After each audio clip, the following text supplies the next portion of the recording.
And then I quit the railroad, started living off of credit cards, got down to about $250,000 in debt, living in Washington far away from all of my family and friends, felt very isolated and depressed.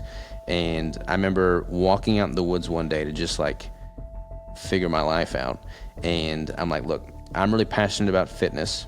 I'm really passionate about the ketogenic diet. There seems to be a void there because they two don't seem to be married together. Let me just build a brand around optimizing for bodybuilding with a ketogenic diet. Our guest today is Robert Sikes, widely known as Keto Savage. Robert is a lifetime natural WNBF professional competitive bodybuilder. He is also a natural ketogenic bodybuilder, an entrepreneur, and the author of the book Ketogenic Bodybuilding, A Natural Athlete's Guide to Competitive Savagery. I'd binge and I'd purge, and this was kind of justifying that binge, so to speak. So it worked for me psychologically speaking, but at some point you have to realize that, okay, eating a bottle of syrup and brownies every night before bed probably isn't the most conducive thing to long-term health. Hi, my name is Chris Burris. I'm a longevity expert and the chief scientist at a lab focused on a longevity molecule. My primary focus is to help people live longer and better lives with science. Make sure to subscribe and share so you and your friends can live longer and better, so you and your friends can live beyond the norms. Hi, and welcome to the next episode of the Live Beyond the Norms Health and Longevity Podcast. You have heard of keto. You may have heard that ketosis is a powerful dieting tool. You may not know how far you can push yourself down the keto rabbit hole. Our guest today is Robert Sikes, widely known as Keto Savage. Robert is a lifetime natural WNBF professional competitive bodybuilder. He is also a natural ketogenic bodybuilder, an entrepreneur, and the author of the book Ketogenic Bodybuilding, A Natural Athlete's Guide to Competitive Savagery, who has made significant contributions to health and fitness community. And he has a podcast. He recently had me on his podcast. Thank you for that. We are going to dive deep into ketosis and high-level performance, which is actually something that some would suggest are mutually exclusive. Robert, thank you so much for joining us today. Hey man, thanks for having me. I'm excited to be chatting with you.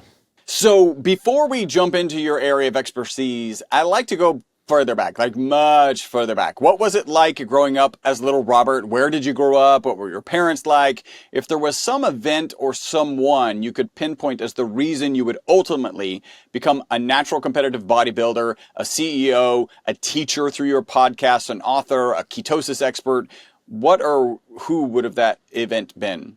It's funny that you call me Little Robert because I'm one of 3 Roberts in my family, so I was always called Little Robert as Little Robert, so that's funny. Wow. But yeah, I got into bodybuilding when I was a junior in high school, man. I was super scrawny. I was 115 pounds soaking wet as a junior in high school. Didn't have any confidence with the ladies, never wore short sleeve shirts, didn't like the way I looked. And then my uncle, who is kind of like the more outgoing, extroverted athlete in the family, kind of took me under his wing, showed me how to do a bicep curl. I just got addicted, and the rest was history. Started doing pretty much the whole traditional eat big to get big philosophy, bulked up to 230 pounds, lost 80 pounds in 12 weeks for my first competition. Got shredded, but lost a lot of muscle in the process. And I was just always doing a carbohydrate-based approach. That's what is kind of like the reigning champ in the bodybuilding dieting circles. But didn't feel good with it. Had a really negative relationship with food. And I started dabbling with multiple different types of diets, kind of fell into carb backloading, developed by John Kiefer, which is basically keto during the day and then a bunch of high glycemic index carbs at night. And that worked, but it wasn't really healthy long term.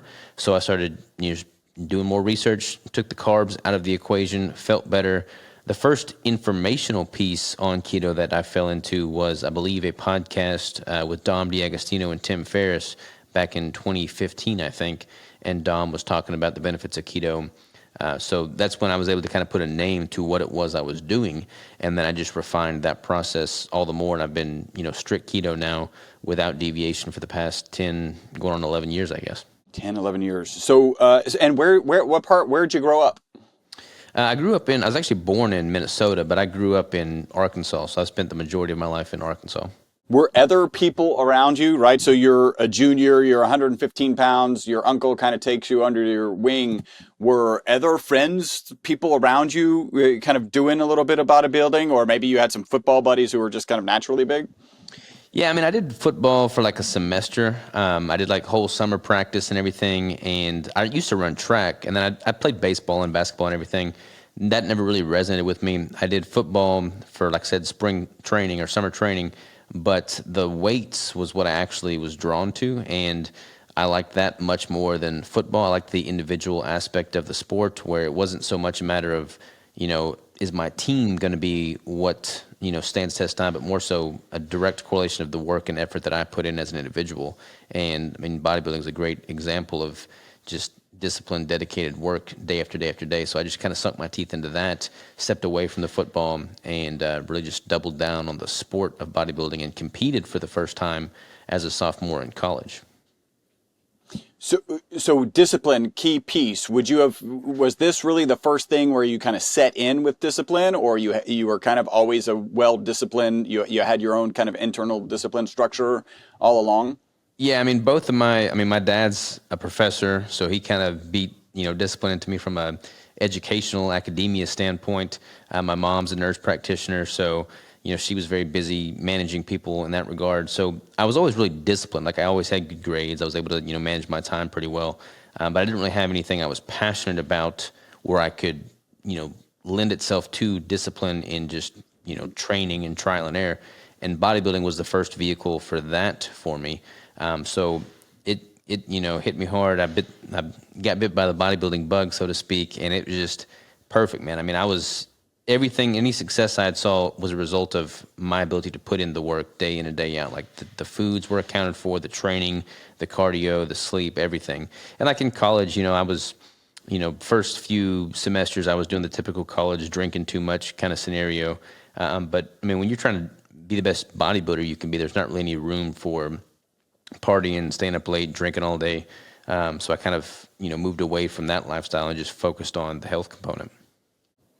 So your uncle, right, shows you a bicep curl, and that leads you in a particular direction. Where were you working at? Did you just have some dumbbells at the house? Was there a school gym? Did you join a gym at that time? Like, talk a little bit about this evolution about how, okay, and maybe you were addicted from second one and you're like, I got a gym membership and I started eating chicken and broccoli only, like on day two. So I was working for my uncle. He owns his own business. He does personalized bottled water. So like I'd go there and I'd label water every day during the summer months. And he had like a little gym set up at the warehouse, like, a simple cable setup with some dumbbells. He showed me how to do some stuff there. And then I wasn't allowed to drive because we lived way out in the country. So I wasn't allowed to drive just way into town to get to the nearest gym because I had just started learning to drive. So I was kind of just being creative, and I used a bunch of tractor equipment and weights that were just laying around my dad's shop. So my first bench was a green Igloo ice chest that I used with a beach towel over top of it. That was my first, bench, so to speak. And then just pieces of random, equipment, like tractor equipment, not bodybuilding equipment. I'd fabricate stuff to, make do. And then I'd go buy, like I'd save up some money, buy some cheap dumbbells from Academy or Walmart or something. And I'd make do with that for a while. And then eventually I got a membership. But my first year and a half of training was with, pieces of steel that I had laying around. Man, so that bug really bit you, right? Like, because you didn't even have access to anything that you would call like reasonable equipment, and you were still going to make it happen. That's pretty awesome. Yeah, no, I was addicted, man. It was just awesome. And so I have to imagine when you first started moving tractor equipment around, right, as a form of workout, you weren't thinking about competitive. Talk about this evolution to the point where you're like, hey, I could be competitive in this. This is something that you clearly enjoyed it, and now you could show off your hard work on stage. I didn't know anybody that was a bodybuilder, so I was going to like the magazine aisle in the grocery store, looking at Flex magazine and, Muscle magazine and stuff like that. And then I would go to YouTube and I'd watch other, IFBB professional bodybuilders on YouTube, and seeing them, it's like, okay, they're competing at the highest level. I can do that. I want to do that. But they're also on steroids. So like their recommendations for training protocols and food were based off of someone that's taking a whole bunch of performance enhancing drugs. So I didn't know that, or I didn't know the extent to which that would impact things. So I was following their training protocol, their dieting protocol. And I bulked up to 230 pounds. I was just eating way too much nonsense, because these professionals are eating 6,000 calories a day. I should eat 6,000 calories a day. So I was taking in all the wrong information, but I knew pretty early on that I wanted to compete and take it to that level, because that just seemed like the most natural progression of the sport. And so you're eating at a level that's above where really you can train, right? Because the steroids are often about being able to recover faster and being able to train more often, if I'm correct. Is that why you had to drop 80 pounds, or is dropping 80 pounds before a competition normal? Definitely not normal or healthy. I was, like I said, 115 pounds to start, so just no shape or, size. I was like farm boy tough, picking up rocks and stuff, but I wasn't like a shape of a bodybuilder. I just needed to put on more size. So I was eating just everything I could get my hands on. I'd go to the gas station and get like those macho chimichangas that were 800 calories a pop that you'd stick in the microwave for 2 minutes. A lot of processed food, a lot of cheap food, tuna, Spam, potted meat, just like nonsense, terrible stuff. This was obviously way pre-keto, and I would bulk up. I bulked up to 230, and I was delusional. I thought that I was going to be able to compete at 200 pounds and just be totally shredded. The reality was I didn't get into show day conditioning until I was closer to like 150 pounds. So I dropped those 80 pounds in 12 weeks because all of the protocols in the magazines were like, hey, you need a 12-week prep. So I'm okay, I'll give myself 12 weeks. So I just pretty much starved myself for those 12 weeks, did excessive cardio, cut my calories drastically, got really shredded and won the show, but it was not done in a healthy manner. I lost a ton of, muscle tissue in that process, lots of strength, and that drop in weight followed by, after that show was over, I'd go out and have my celebratory meal, and I just felt so deprived, so depleted that I ate everything in sight, and I literally gained 20 pounds back in 24 hours. And it was like, okay, that was the catalyst that led to disordered eating tendencies that plagued me for years. And so then your kind of next focus was this kind of carb backloading, right? Mm-hmm. Which is, I think I saw an interview where it's keto during the day, and then you're pouring syrup and honey and stuff on bread at night. Talk a little bit about that. And what's the thought process in that particular approach? Yeah, so it was developed by John Kiefer, and the concept is you're eating pretty much ketogenic during the morning and afternoon hours, and then your final evening meal is a backload of carbohydrates, all from high glycemic sources such as white rice or sugary foods. I would literally eat a bunch of protein and stuff during the day, and then at night I remember making like Betty Crocker brownies and covering the whole platter with peanut butter and syrup. So just not good food.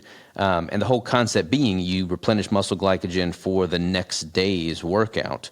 But at my size and stats, I was consuming way too many carbs to optimize for that. But it kind of worked for me psychologically because I was binge eating at the time.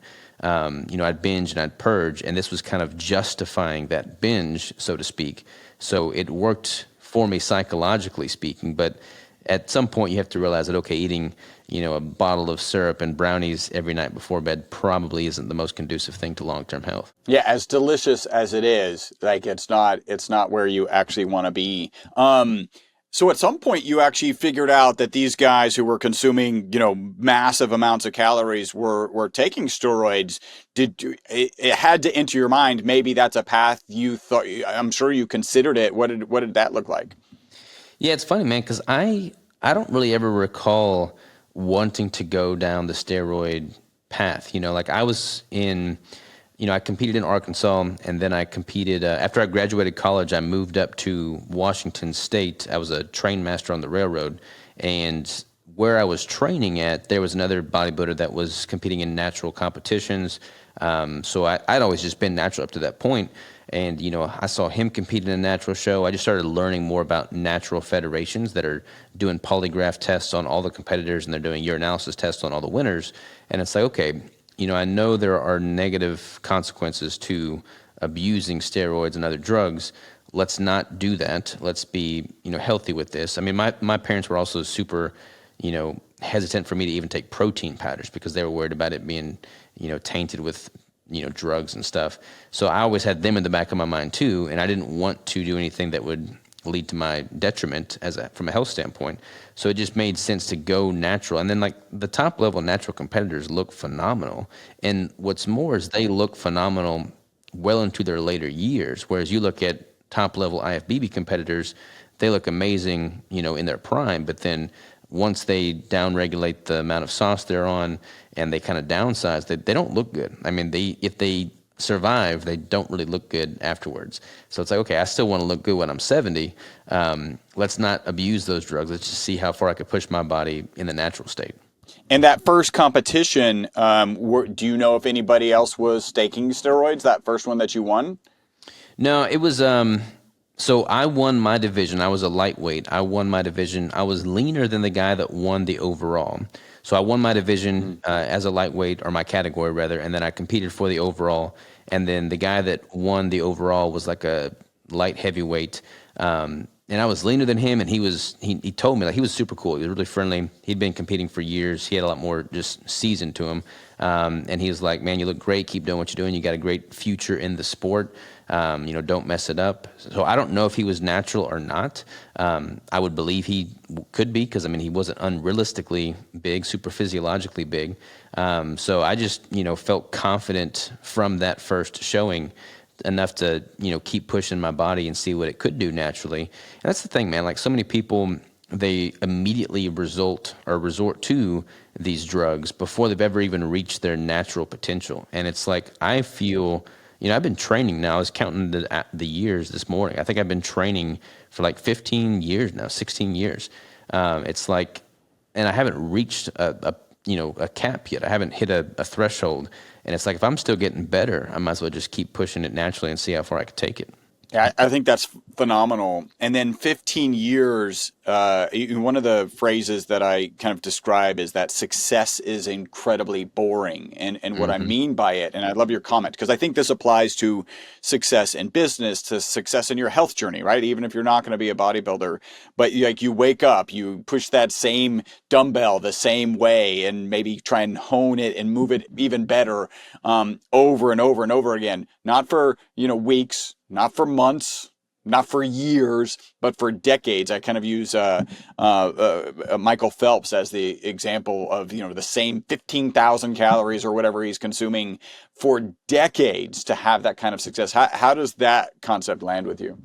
No, 100% agreement. My superpower in life is just this ability to figure out, okay, what can I do every single day of my life without fail, without deviation, for entirety. And for me, that is being consistent with my training, my nutrition, and just whatever it is I'm grinding on. Like, I don't compete every year. It's not healthy to compete every single year. So I have like a period of phase in a building phase, period of phase in a cutting protocol, but like just the lifestyle of a bodybuilder, eating quality foods, training on a regular basis.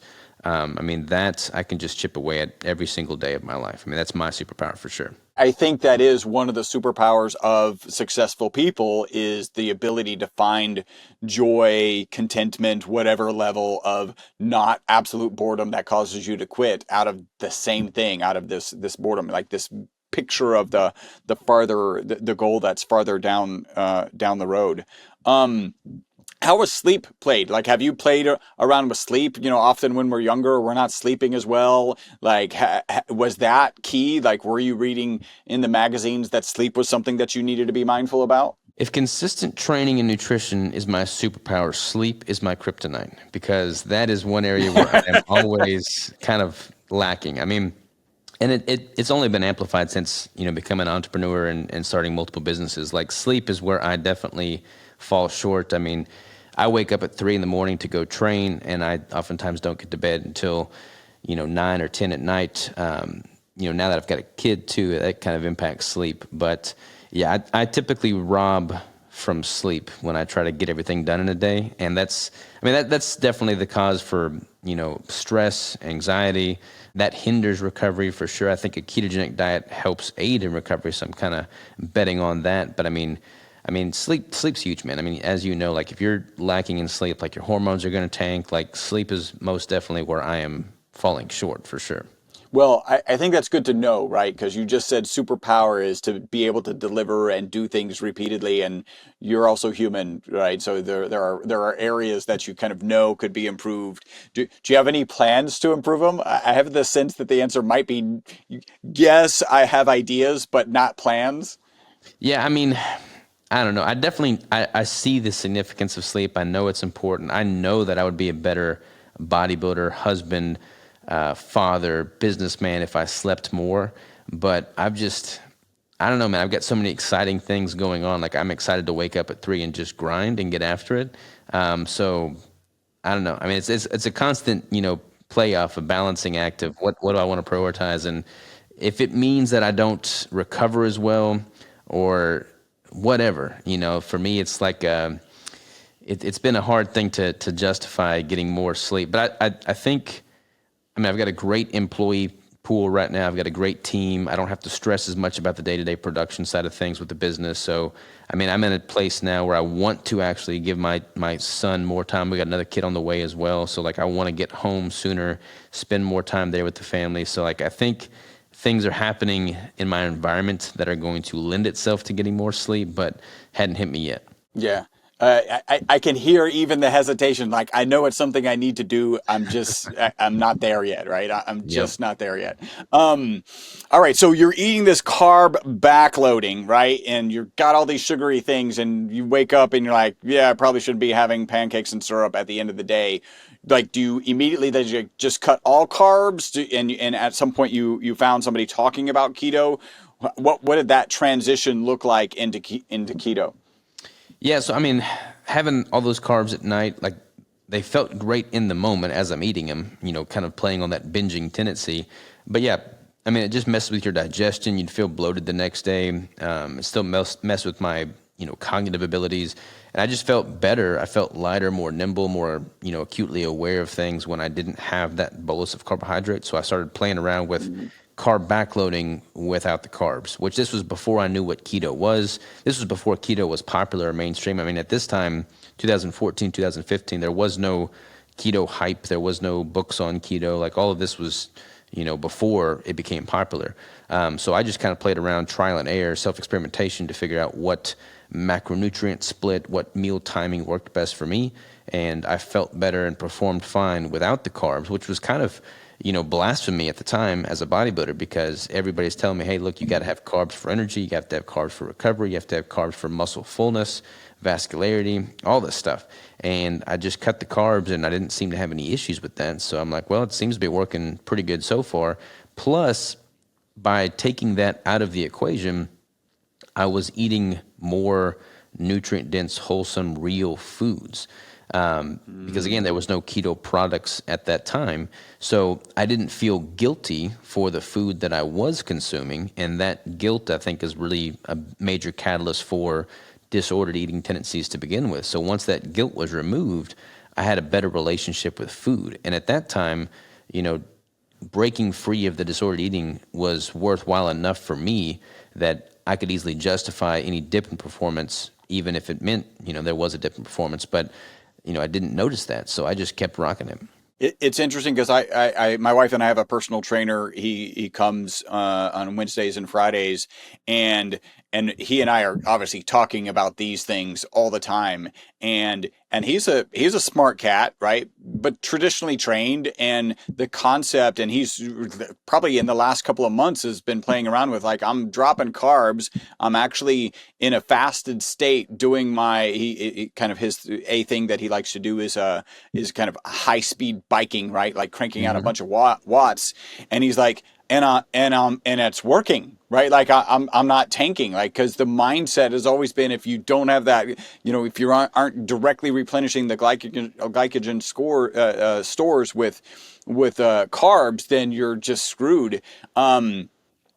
Probably lots of people were trying to convince you that what you were doing can't work, right? Like, did you ever second guess it? Did you try and add a little bit of carbs back in and then go, I don't feel as good? Like, you play around like that?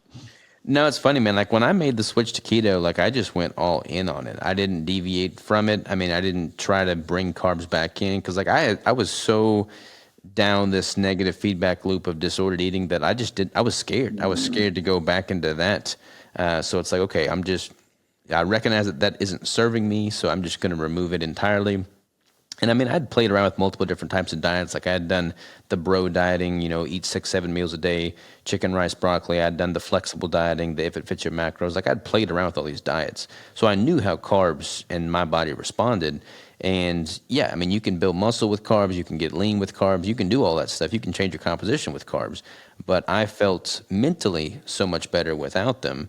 And I mean, I wasn't seeing a dip in overall strength, volume, or output. I wasn't seeing a difference, a negative difference with, the ability to get lean for a show or recover. I felt like my recovery actually was better. I didn't have these aches and pains in my knees like I used to with carbs. When I got leaner, it was easier to get leaner. And then when I got leaner than I'd ever gotten in a ketogenic state. So it's like, well, shoot, man, this is definitely the way to go. And then I started to build a brand around keto bodybuilding. That whole business origin story is a whole different story. But yeah, I mean, once I started putting my identity in this being what I was doing, then I just became very, strict with it, very focused towards it, and have not deviated. So do your macros look like 0 carbs, or do you have some carbs, throughout the day? What does that look like? Yeah, I mean, I'll have some trace carbs. Like typically I'm around 20 grams of total carbs a day. Sometimes I'll do 0 carbs and I'll do carnivore. I don't consider myself carnivore. There's so many definitions for carnivore these days, so many versions of it. But I'll have things like a Keto Brick every day, which is technically not carnivore. We do have some carnivore flavors now, but I'll do my wife, she likes a lot of vegetation. So every once in a while I'll have a salad with her or some Brussels sprouts or just something like that. So a little bit of vegetation. But yeah, my total carbs are typically between 20 and 30. And Anthony Kunkel, right? Mm-hmm. Yeah. He had the 2-time U.S. ultra running champion. I was sitting having dinner with him once, and he's pretty lean on carbs. And at one point there was a fried mozzarella ball, and he ate half of it, right? And it was pretty small, and that was his carbs for the day. The breading on the exterior of half of this, right? So he's running pretty lean, and he's certainly in the same camp. I think I don't know if you've had him on your podcast or, had conversations with him, but, this is a guy, at least at this point right now, he's running about 200 miles a week, and his carb consumption is minimal, if any. It's I mean, I've had Anthony on the podcast. He came out here to my studio. We recorded, I think I've had him on twice maybe. He and I went for a run and a hike as well. I mean, he's dialed in for sure. I mean, he's doing a lot of the ultra endurance sports, and he was in the original Faster study by Volek and Finney. So I mean, he was definitely one of the front runners in it for sure. He's such an amazing analytical biohacker. I'm not surprised that you've had him on twice, and probably will have him again. He's just. Yeah, really good dude. What are you doing with supplementation at this point? And then I definitely want the business origin story, because I think that's going to be cool. But what are you, like, this whole time, are supplements on your radar? Are you a multivitamin because you're concerned about your micronutrients? Like, what does your supplementation look like?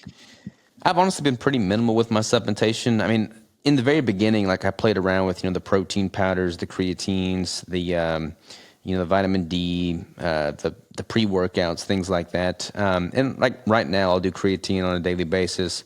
But that's pretty much it, honestly, man. Like with natural bodybuilding, they have this really exhaustive banned substance list, and especially in the federation that I'm pro in, the WNBF. I mean, their ban is 10 years or life on some of these substances. So I get like PTSD looking at supplement labels. It's like, okay, I don't recognize that. That's going to make me pop. It's just like too much stress and anxiety around it. So I just don't really use any supplements. I mean, I eat really high quality food. Everything that I consume is pretty much either food that I've killed myself hunting, or raised myself, or procured from local farmers and ranchers that I personally know. So the quality of my food is as good as you can get. And for that reason, I don't feel like I need much supplementation. I mean, I'm getting ample dietary fats, ample protein, carbs are minimal or non-existent, and I don't have any issues with digestion, so fiber's not really a concern. I get outside, try to get some natural vitamin D, and I'll take creatine so I can get the benefits of, having muscle saturation of creatine. But that's pretty much it, man. I know, and you had Ben Azadi a couple of times. You guys have been on similar podcasts. When I interviewed him, he talked about he doesn't believe that being in ketosis all the time is a good thing, but that's in fact where you've resided for I don't know 10, 11 years. Is it like so? What do you have you had that debate with him? Yeah. So Ben Azadi and I are good friends. We speak at many of the same conferences. He's a proponent for flexing out of ketosis, as he calls it, which I can appreciate. I mean, you want it to be sustainable, and some people are going to find that more sustainable. And I always, preface this question with, look, it's far better to be 90%, 100% of the time than it is to be 100%, 10% of the time. So like figure out what works for you and just double down on that. And for some people that means, having a, carb day or carb meal on occasion, whatever that looks like for you as an individual. For me, from a performance standpoint, your body, let's just talk about metabolic flexibility because that's a buzzword. People that are proponents for, going in and out of ketosis oftentimes cite that the reason for that is because it's advantageous to be metabolically flexible, which is true. The thing is, you're born in a relatively ketogenic state. Like breast milk is relatively ketotic. Yes, there's some lactose in there, but it's pretty much, ketogenic. And then as infants, we're pretty much inundated with formula feed or, these purees and just junk food very early on. And from then on until death, most people are very metabolically inflexible and carbohydrate dependent. When you become fat adapted and adopt a ketogenic diet and lifestyle, you become fat adapted. Now, that doesn't mean your body forgets how to use glucose and carbohydrates as a fuel substrate. So me, having not had carbs in 10 or 11 years, if I was to consume a loaf of bread right now, my body would know how to metabolize that. It's not like it's going to forget how to use glucose. I mean, I've got a healthy amount of blood glucose at all times because your body fights to maintain that. So I don't believe you ever become metabolically inflexible in reverse, in the sense of, yes, you may not be fat adapted if you've been carb dependent your whole life, but once you become fat adapted, your body doesn't forget how to use glucose. Now, if I was to take an oral glucose tolerance test right now, I'd probably fail that because I haven't had a bolus dose of sugar in 10 years. But if I was to have, carbohydrates for 24 hours before that oral glucose tolerance test, I'd pass with flying colors. So I feel better without the carbohydrates. From a performance standpoint, you're either going to optimize for carbohydrate metabolism or ketogenic fat metabolism. So I think if you're trying to do both, you're likely going to wind up doing neither optimally. You're going to kind of spend your time in this purgatory limbo land. And I've decided to make my primary fuel substrate fat, so I've just doubled down on being strict keto. That's what works for me. Hey, super quick break from the podcast. Hopefully you're loving it. This is a way you can support the podcast and take advantage of a great offer. We're offering 50% off of one of our MCT bottles. MCT is an amazing oil. Add the ESS 60 molecule to it. It's even more amazing. All you got to do is leave a review on iTunes. Send us a notification that you've left that review. We'll get you a coupon code that'll get you 50% off of our MCT oil and free shipping. Back to the podcast. It's interesting, right? Because you look at the macros, right? We've got protein, fat, and carbs, and two of them are required. One of them is not, right? And you've just opted to not have much of the one that's not required. You do not need carbs to survive. You do need fat, you do need protein, but you do not need carbs. Mm-hmm. Let's do your business origin story, right? So one of my questions was, when did you start using Savage? Because I love the name, and it's probably tied in with the business origin story. Yeah, so I've always been interested in business. I've always wanted to build a business. Like I said, my uncle owns his own business, and I just liked the flexibility that provided. I liked, reaping what I sow. Like with bodybuilding. Bodybuilding, your outcome is a direct result of your inputs. And the same is true in business. Like I don't want to be clocking in, doing a 9-to-5 and just a slave to corporate hierarchy. With business, it's like, okay, this is what I want to do. So I went to school for business. If I was going to be on Wall Street, took a bunch of, finance classes, stocks and bonds and all that good stuff, and didn't really enjoy that. After I graduated, I was a train master. I got employed by the BNSF Railway, was a train master, so basically a frontline supervisor to all the engineers and conductors in the Spokane, Washington terminal. And I looked at the corporate structure there, and BNSF is a massive multi-billion-dollar company, but it's like the people at the very top of this ladder are still very unhappy in their life. So climbing this ladder doesn't really seem like a very good outcome to me. So all the while, I was trying to build things on the side, like drop shipping companies, Amazon storefronts, just all kinds of random things. None of it really stuck. I got into real estate. I was going to invest in multifamily homes and do long-term rentals, and none of that really hit. It didn't resonate. And then I quit the railroad, started living off of credit cards, got down to about $250,000 in debt, living in Washington, far away from all of my family and friends, felt very isolated and depressed.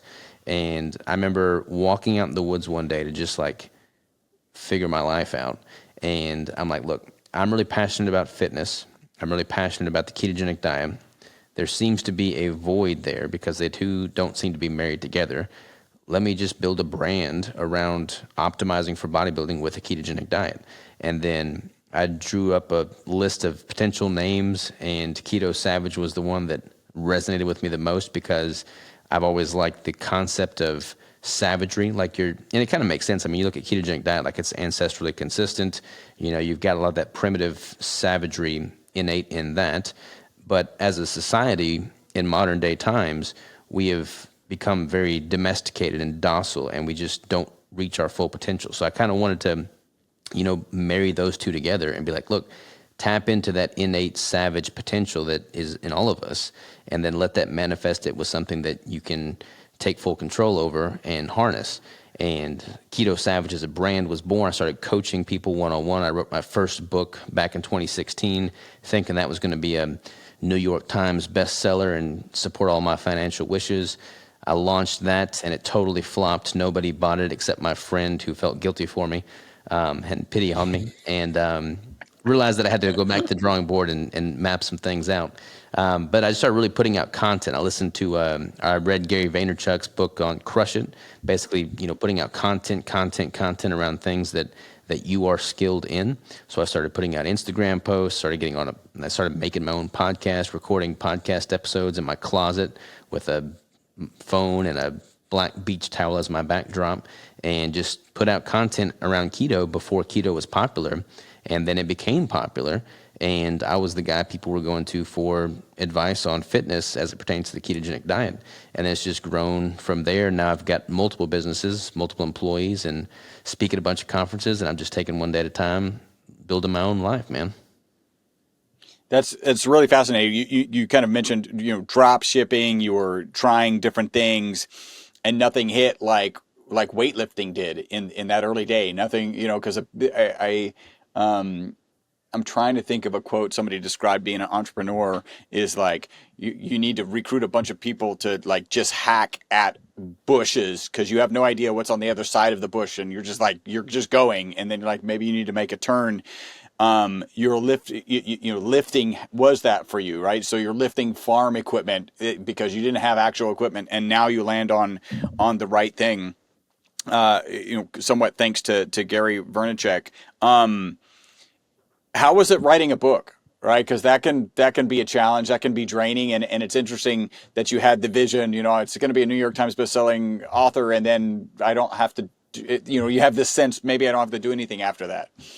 Yeah, I mean, you're delusional. Like, you don't have any perspective. I mean, kind of like with my first bodybuilding prep. Like, I thought I was going to compete at 200 pounds, and I had to get down to 150 to actually look like I belonged on stage. Same is true with business. Like when I wrote that first book, I locked myself in my office, my little home office, and I just wrote, and then put it online, and nobody bought. And it's just, okay, I'm back to the drawing board. We got to get this stuff figured out. The second book I wrote, I'd been doing this for a while. I'd been coaching for a while. I'd been self-experimenting on myself for a while. I've really gotten the protocol polished. So my second book, that one people actually know about. Like, nobody even knows about my first book, but the second book is like solid. Like, it's got a lot of great content in there, and it's evergreen. It stands the test of time. I get people emailing me all the time about how it's helped them. But that's like true with everything in business. Like, you are not going to likely have this viral moment where everything just simply works, the stars align, and all of your financial needs are met.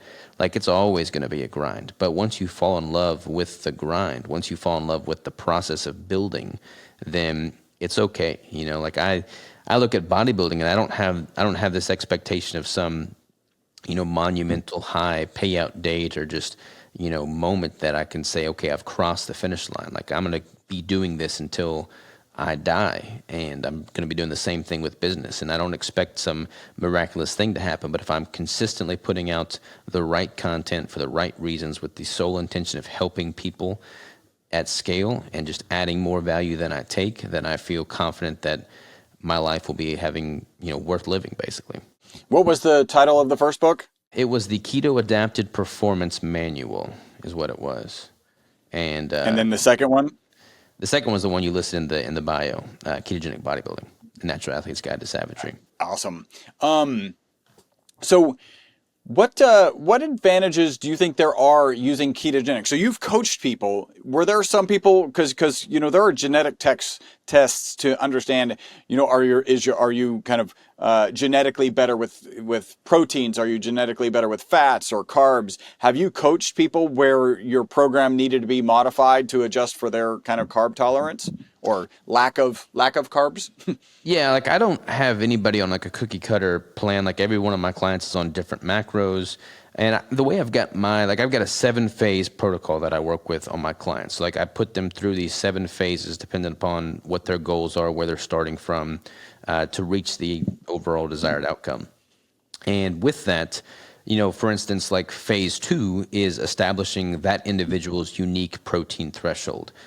So I'll start with a higher fat ratio to get them more deeply fat adapted, and then I'll incrementally increase their protein while simultaneously dropping their fat each week until I find that individual's unique protein threshold. So that's incredibly individualized. Like everyone's going to hit that point at a different point. As far as carbohydrates go, some people tolerate them better than others. A lot of it is emotional and psychologically based. I mean, when you look at us as a species, we, genetically speaking, or biologically speaking rather, we don't have a 4-chamber stomach. We don't have a rumen. We don't have a large cecum like an orangutan. Like we have a high stomach acid pH. Like we are designed to eat fats and proteins.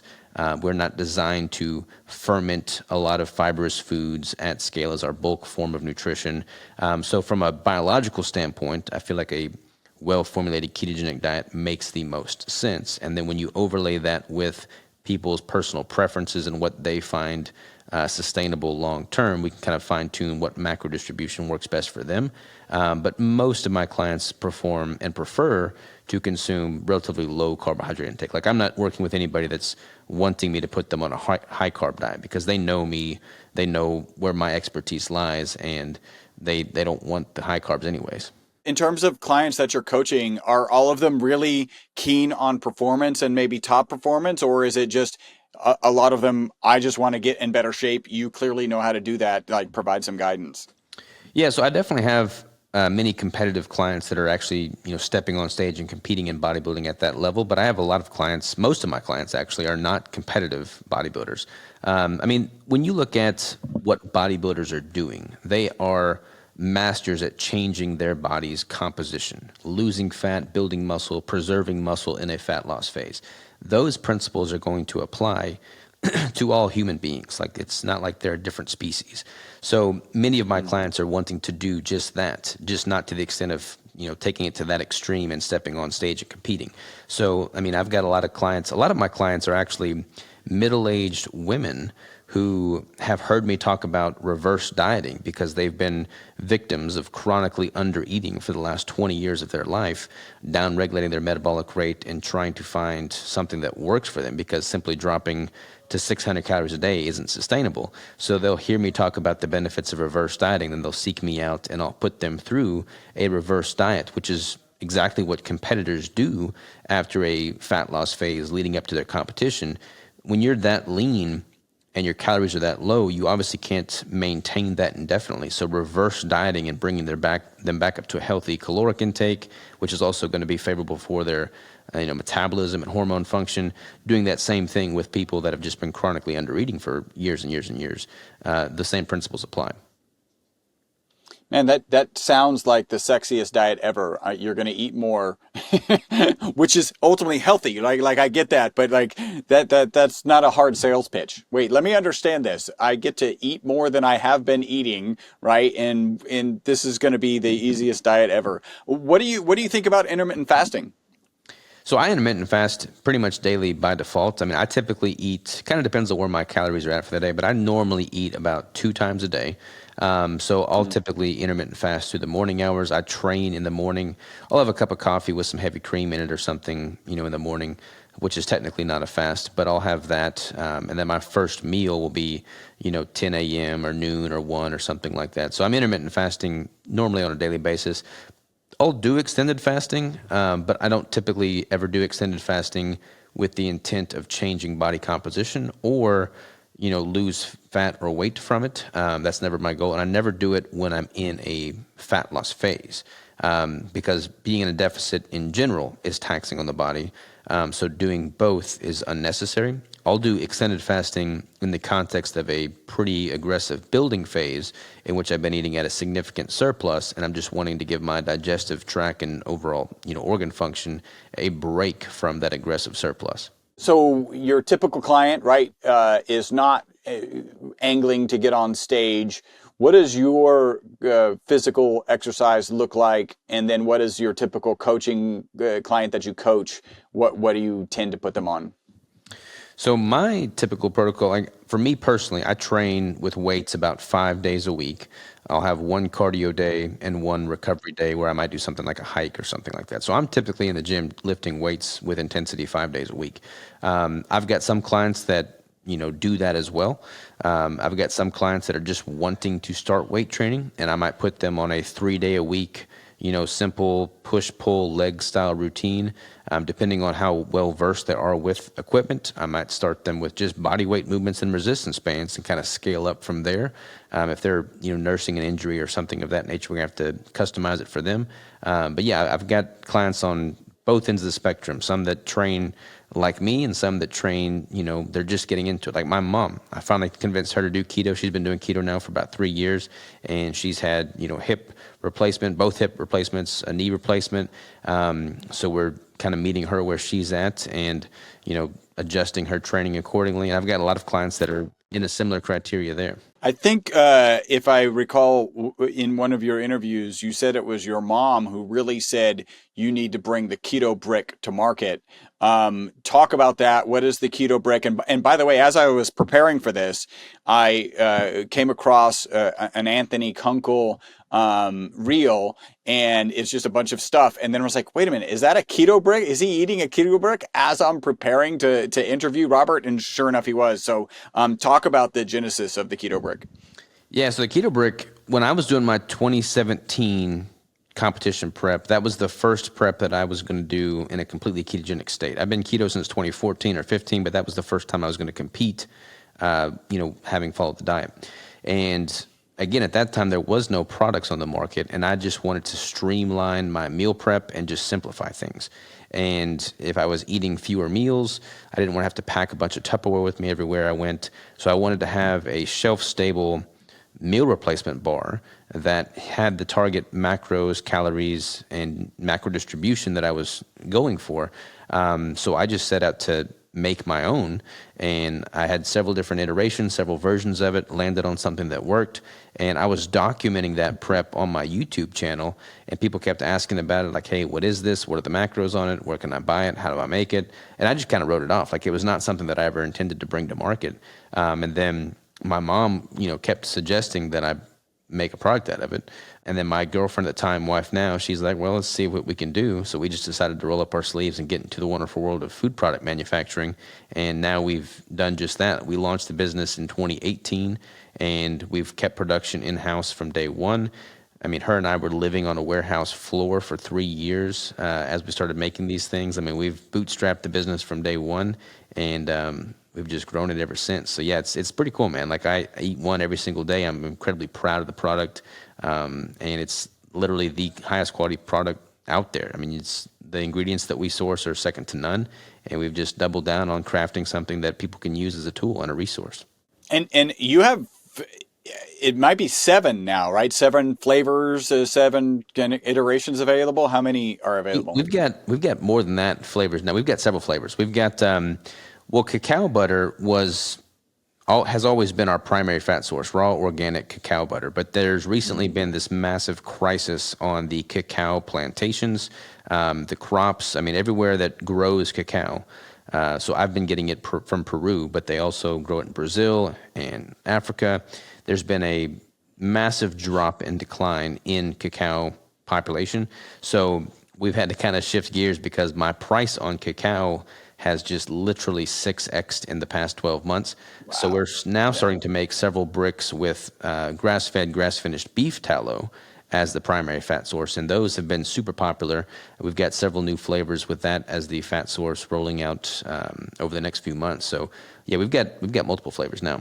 Are you keeping the cacao butter as maybe a more expensive product just because it's clearly something you believe in, because that's where you started?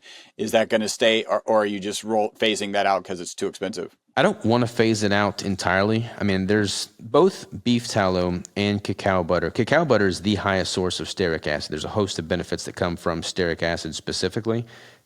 Beef tallow is the second highest source of stearic acid. So both are great options for that fat molecule specifically, but I don't want to phase out cacao entirely. I'm hopeful that with enough demand for the tallow-based bricks, that'll kind of, bridge the gap, so to speak, and we can kind of just weather the storm with this increased cost of cacao until the cacao crops stabilize. But I mean, I'm going as far as to look at land in Brazil. Like I went to Brazil for 10 days this past year, meeting local farmers and ranchers. I mean, I might be buying a farm in Brazil when it's all said and done. Who knows? And say, okay, you used to plant other things. Now you're just going to plant cacao because I need it for my business. That's pretty fantastic. You've talked about the fat source. What about the protein source? I noticed, I think that more than half of them were plant-based protein, and talk about how you go back and forth on that.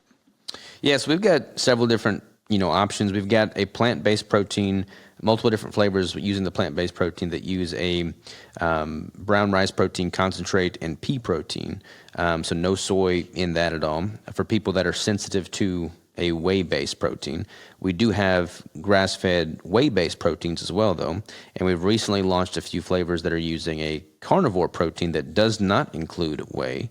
It's got an organ blend in there. It's got pancreas, heart, spleen, liver, all the benefits that come with, a very complex organ blend therein. So we've got, pretty much something for everybody, because there's a lot of people that are totally sensitive to whey and can't consume that. There's people on the other end of the spectrum that can't consume, plant proteins. So I just wanted to offer different options for people in that regard.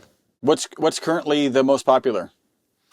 Well, the carnivore community is pretty hot right now. So the carnivore bricks that we've launched, they're not in stock at the moment. We're going to be restocking them before long. But I mean, we launched Primal Fudge, which is a carnivore version of the brick using the grass-fed tallow and that carnivore protein blend. And that one sold out in 57 minutes. So we're going to be restocking that one here soon and hopefully getting them back into the hands of people that want them. All right. So what's the most popular that's currently available? The chocolate peanut butter cup and the Bell's brownie batter have always been the two staples since we introduced those to the market. Those have always been really popular. Those both use a whey protein. The Bell's brownie batter has that organ complex as well. I like them all, though. I mean, they're kind of like my kids. I can't, pick and choose which one I like more. They've all got a story behind them for me, so I like them all. Well, it is also like your kids. You can't say which one, but there is one. That's kind of how it goes. I want to make sure, because one of the things you wanted to make sure that the audience has some idea how to effectively manipulate macros to reach your goals. Do you think we covered that, or is there anything else you would like to add before we get into our wrap-up questions? No, I mean, as far as the macro manipulation is concerned, I mean, I think one thing that often gets lost in translation that people don't think of, especially if they're not a competitor, is that there is massive benefit to having time spent in a strategic caloric surplus counteracted with time spent in a strategic deficit. I see so many people just spend way too much time undereating or way too much time overeating and not, going back and forth between the two. There's a yin and yang to both. So if you optimize for, one and then the other, you can accomplish much more than if you try to do both simultaneously. So I definitely want people to bring that home with them. As far as like the actual technical components of it, I mean, I've got a whole bunch of resources on my site, and just, people can look at my macro calculator. People can do all kinds of stuff with the content I've put out to really get that dialed in for them, because everyone's going to be different. I get frustrated with coaches and content creators online that have this, cookie cutter template for people to use, because it's just not going to work for them. Yeah. So customization is really important. All right, so we'll get into wrap-up questions. We'll make sure that you've got the opportunity to share how people can connect with you, how they can get the Keto Bricks that are in stock, and then get on some sort of. Do you have a waiting list for the others? Not a waiting list, but if they go in there, and they submit their email, we'll send an email out when it gets restocked, so they'll know instantly that we got them back. So it can sell out in another 58 seconds. Exactly. All right, let's get to the wrap-up questions. Robert, do you have a target age that you want to live to? I was thinking about this the other day, man. I don't have a target age necessarily. I just want to have a target lifestyle. And whatever age that results in, that's what it results in. I want to die with my boots on, though. I'll tell you that, man. Like, I've got elderly grandparents who I'm just seeing decline rapidly, starting to show signs of Alzheimer's and dementia. And, I want to die with my boots on, as the saying goes, for sure. Yeah. Well, so I like to push this, right? Because I think a lot of people fit into the camp of being good. Clearly, like 50 is too young, right? Maybe 150 is too old. How do you narrow in and go like, you know what? Here's a decent number to start with.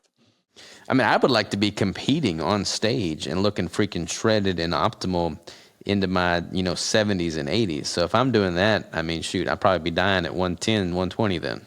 I 110, I like that. I interviewed, his name is Brink. I can't remember his first name. He's out of Canada, one of the oldest bodybuilders, competitive bodybuilders in North America. And I think he's 82.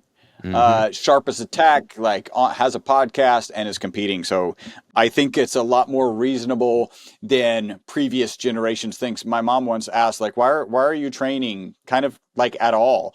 And it's because I want to look good. And, at this point in my life, I actually haven't had a six pack. I've been very, very athletic, but so at some point I'm going to have a six pack. And just because I'm 55 now doesn't mean it's not going to happen between here and when I die. That's what's going to happen. I've got an employee right now that's 62 years old. He looks phenomenal. And I mean, he's got a farm, he's got cattle. So I mean, he's always been busy and active, but I'm going to convince him to do a bodybuilding competition this year at 62 because he looks that good. He's vibrant, youthful, full of life. It's why is that not the norm, Yeah, I think it will be soon. How long do you think humans can live? I mean, what is the known recorded lifespan of the longest human being? Do you know off the top of your head? Yes, it's 122. Jean Clement, she died at 122. And she stopped smoking. I can't remember when she did, but she stopped smoking because her vision wasn't good enough to light her cigarettes. Wow, 122. Well, if she was doing that smoking nonstop, then I mean, surely people can push it to at least 150, I would think, right? All right, I like that. And what are 2 to 3 protocols, habits, mindsets, let's call them shortcuts because everybody likes shortcuts, for longevity and a long health span that you would share? I think stress and anxiety and lack of sleep probably cut that short drastically. So I don't know, I'm pretty stressed and don't sleep enough. So I might be cutting my 120 off a little bit early. But I think, isn't it painful when it comes out of your mouth? Oh yeah. Right. And you're I was on a interview the other day and it was I do like to drink, although I haven't had any this year. We just, my wife and I are we don't feel like drinking. But to this person is just asking, it's poison. It's I know it's poison. It just hurts to hear yourself say, I need sleep and less stress, but I'm not there yet. But yeah, I think, what would the tips be? I think the main tip would be to have something to live for. I look at people that are very complacent in life. They lack this zeal. They lack this enthusiasm for getting up out of bed in the morning.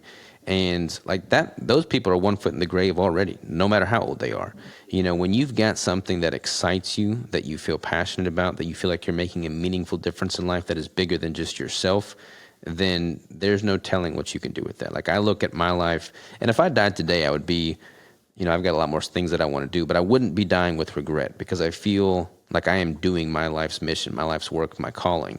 And I'm just excited to keep doing that. As long as I've got this enthusiasm to keep adding value, I think that's what's going to be the thing that keeps pushing me to keep living longer, because I'll have a reason to live. All right, so we have purpose. What one or two more things would you add in terms of, shortcuts for longevity in the long health span? Well, from a nutritional standpoint, just being super practical, like the compounding nature of you look at how people spend their time every single day. I mean, everybody eats, unless they're fasting, every single day. So that compounded over a lifetime, I think, is going to be the single most influential thing, that and training. So activity and nutrition, like those two things compounded every single waking day of your existence over a lifetime, are going to be the primary actions that one can take to set themselves up for long-term success. So, finding a lifestyle and a habit around nutrition and, training and movement that you can adhere to for a lifetime, I think is going to be key. Now that I've had kids, that's kind of shifted my perspective on so many things, but having kids has forced me to be more selfless and less selfish. And I think having gratitude and living for others beyond yourself is a less tangible but very real thing that you can fixate on to live a longer, more vibrant life. Yeah, living outside. And that does go back to purpose. What are 1 to 2 things that you think people get absolutely wrong regarding longevity in a long health span? I think people, especially in the biohacking space, like there's a lot of biohackers out there. I mean, I've had several of them on my podcast, as you have as well. And they get so fixated on all these little nuanced things, which I think is great. I think it can be super exciting. It's very interesting for sure. But they'll get so fixated on that they fail to see the important things in the moment. Like if you're so hyper focused and hyper aware of whether or not you're putting your blue light blocking glasses on at the right time of day that you fail to enjoy the dinner with your son sitting across the table from you, you're probably doing yourself more harm than good from a longevity standpoint. Yeah, so focus on the gadgets and the protocols instead of the basics. And it's interesting. Your first mention is a one with purpose, like spending time with your son. Robert, how can people contact you? Keto Savage is my moniker on all things social media.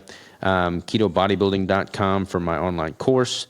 KetoBrick.com for the meal replacement bars, the bricks. But I'm all over the place. So podcast, and if you type in Keto Savage or Keto Brick, you'll find me for sure. Excellent. And do you have any free giveaways or anything on the keto bodybuilding? We're about to launch we actually just launched a challenge, so to speak. So I'm actually going to be hosting a bodybuilding competition for the first time in September of this year. And I just structured a challenge that parallels that same time frame. So if people are members of our membership community, they can enter into the challenge, and I'm giving away $10,000, $5,000 to the male winner, $5,000 to the female winner of that. So that's super exciting. We did one 6 months back, or a few months back, for 6 months. We just awarded the winners of that. And, if that helps bring people to actually compete in person, all the better. But I think the online challenge itself is going to be awesome. And if people want to take advantage of the course and all the content I've put out in the course around changing your body composition, they're going to be better off for it for sure. Excellent. And that course is at the ketobodybuilding.com, right? Yep, exactly. Excellent. Robert, what in the near future are you excited about? Well, we've got that competition. I'm super excited about that. We've got another baby on the way due at the end of June. So super stoked about that. Congratulations. Thank you. Man, just getting that dialed in, like getting all we've got so many things going on with the business right now that it's total chaos, total excitement at all times. That in tandem with the next kid on the way. We're also doing a bunch of homesteading stuff, like getting more animals to be more self-sufficient. So all of that stuff definitely excites me.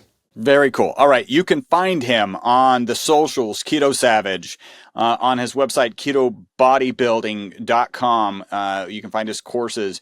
He's having a competition. If you're a man or woman, you could win $5,000. So go check that out. And then ketobrick.com. I know I will be getting a couple of bricks because they sound awesome. Robert, thank you so much for joining us today. Hey, appreciate you, Chris. Keep doing what you're doing, man. I appreciate you putting out content, having the podcast yourself. I mean, the world needs more people that are doing this for the right reasons. So my hat's off to you. Thank you. Same to you. Like, keep putting out the great stuff. Will do. I hope you enjoyed this episode of the Live Beyond the Norms podcast. Make sure to subscribe and follow. Also, make sure not to be that guy, the guy sharing this podcast with people who are not interested in living beyond the norms. If you would like to learn more about the ESS60 molecule, the molecule responsible for the single longest longevity experimental result on mammals in history, a full 90% extension of life, visit myvitalc.com. That's myvitalc as in carbon.com.